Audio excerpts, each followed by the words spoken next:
రాజా, అసలు భార్య అంటే ఏమిటో, ఆవిడ విలువేంటో తెలిసిన వాడివైతే అంత తేలిగ్గా ఆ నిర్ణయం తీసుకునేవాడివి కాదు.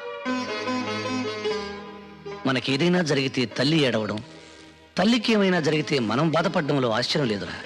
ఎందుకంటే ఒకే రక్తం పంచుకు పుట్టినవాడం కాబట్టి ఆ బంధం బాధ ఉంటాయి. కానీ ఎక్కడో పుట్టి ఎక్కడో పెరిగి పెళ్ళి అనే 2 అక్షరాలతో మన ఇంట్లోకి అడుగుపెట్టి సర్వం మనకు అర్పించి సర్వస్వం మనమే అనుకుని మనకేదైనా జరిగితే విలవిల్లాడిపోతుంది. అదేరా భార్య అంటే. కంప్యూటర్ కాలంలో కూడా కట్టిన తాళికి ఇంకా విలువ ఉందంటే ఆ గొప్పతనం కట్టినవాడిది కాదురా, కట్టించుకున్న ఆమెది. ఎందుకంటే ఆ పసుపు తాడుతో నువ్వు వేసిన 3 ముళ్ళకి తన జీవితాంతం కట్టుబడి ఉంటుంది కాబట్టి.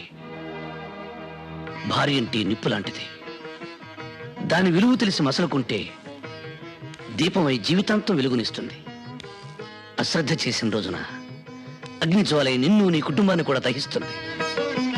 అంత శక్తి కలదరా భార్య అంటే. నన్ను క్షమించన్నయ్యా. ఆచార్య గారు. అయ్యా.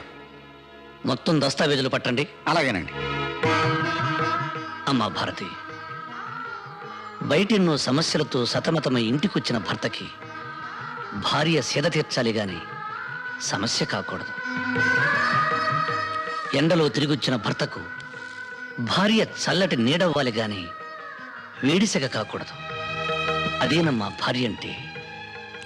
ఆకలిలో అమ్మగా, అనురాగంలో చెల్లిగా, అభిమానంలో తమ్ముడిగా, ఆవేశంలో స్నేహితుడిగా వెనకుండి ముందుకు నడిపించేదనమ్మా భార్య.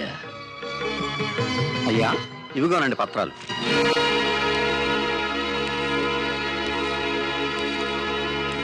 భారతి, మాకెక్కడెక్కడ ఏ ఆస్తులున్నాయో మాకే పూర్తిగా తెలియదు. వాటికి సంబంధించిన పత్రాలు ఇవి. నువ్వెక్కడ సంతకాలు పెట్టమంటే అక్కడ సంతకాలు పెట్టడానికి మా 3 అన్నదమ్ముల్లో ఎవరూ వెనకాడరు.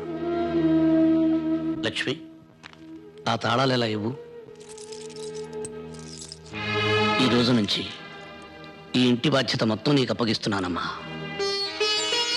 కానీ నా ఒక్క కోరిక మాత్రం మన్నించమ్మా. కనీసం నా కంఠంలో ప్రాణం ఉన్నంత వరకైనా మా అన్నదమ్ముల్ని వేరు చేయాలనే ఆలోచన నీ కలలో కూడా రానివ్వకమ్మా.